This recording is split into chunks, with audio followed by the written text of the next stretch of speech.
Salut, c'est Trado, content de vous retrouver pour la mise à jour de l'analyse technique du CFD à risque limité sur France 40, Allemagne 30, US 30, l'équivalent du CAC 40, du DAX 30 et du Dow Jones, unité de moyen et de long terme. Les précautions d'usage comme d'habitude, il ne s'agit pas d'un conseil en investissement, vous devez vous rapprocher d'un professionnel pour savoir si l'utilisation des CFD à risque limité correspond à votre profil d'investisseur.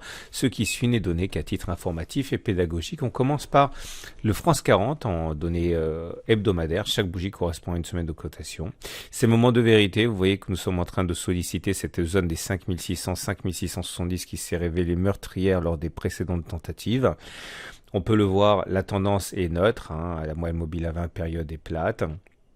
On ne peut absolument pas savoir si on va passer ou pas. En tout cas, ce n'est pas un niveau qui intéresse les investisseurs de moyen terme parce qu'il y a un risque que l'obstacle qui a déjà joué par le passé joue encore. Les investisseurs de moyen terme attendront que l'on clôture au-dessus de cette zone des 5600, 5670 ou alors que l'on revienne sur la zone des 5150, 5200, zone sur laquelle on a rebondi précédemment. Le consensus client des clients CMC d'ailleurs est à 74% vendeur.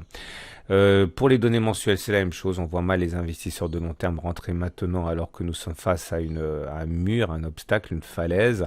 Les investisseurs de long terme attendront soit que l'on revienne sur les 4730, 4540, soit que l'on passe et que l'on clôture au-dessus des 5660, 5570, validant le passage de l'obstacle. On enchaîne avec l'équivalent allemand du DAX. Là aussi, on voit que nous sommes sur des niveaux qui sont peu intéressants pour les investisseurs de moyen terme. Ceux qui achètent maintenant sont des investisseurs de court terme. Il y a des obstacles à 12 650, à 12 900, autant de résistances qui ont fait leur preuve par le passé.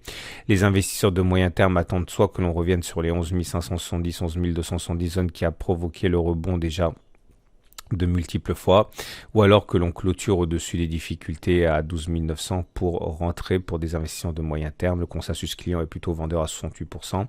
En données mensuelles, c'est la même chose. Nous ne sommes pas sur des zones qui intéressent les investisseurs de long terme. Les investisseurs de long terme préfèrent la zone des 10 300, 10 600 pour rentrer, ou alors que l'on clôture au-dessus des 13 600.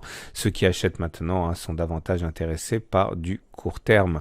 Et on va terminer avec l'US 30, l'équivalent du Dow Jones. Là aussi, on peut le voir. Nous sommes face à des résistances importantes, les 27 400, 27 200 qui ont déjà bloqué les cours. Les investisseurs de moyen terme n'investissent pas sur le niveau actuel. Ils attendront sans doute que l'on clôture au-dessus des 27 400 ou que l'on revienne sur la zone des 25 900, 25 080, zone qui a préalablement déjà servi de base de rebond. En données mensuelles, pour terminer, c'est la même chose. On n'est pas sur des zones qui intéressent les investisseurs de long terme pour le Dow Jones. Ils attendront que l'on clôture sans doute au-dessus des 26 900 pour entrer ou alors que l'on revienne sur la zone de support long terme des 23 300, 21 400, zone qui s'est révélée salvatrice lors des précédentes pérégrinations de l'US 30. Voilà, je vous souhaite une excellente semaine et je vous dis à la semaine prochaine pour la mise à jour.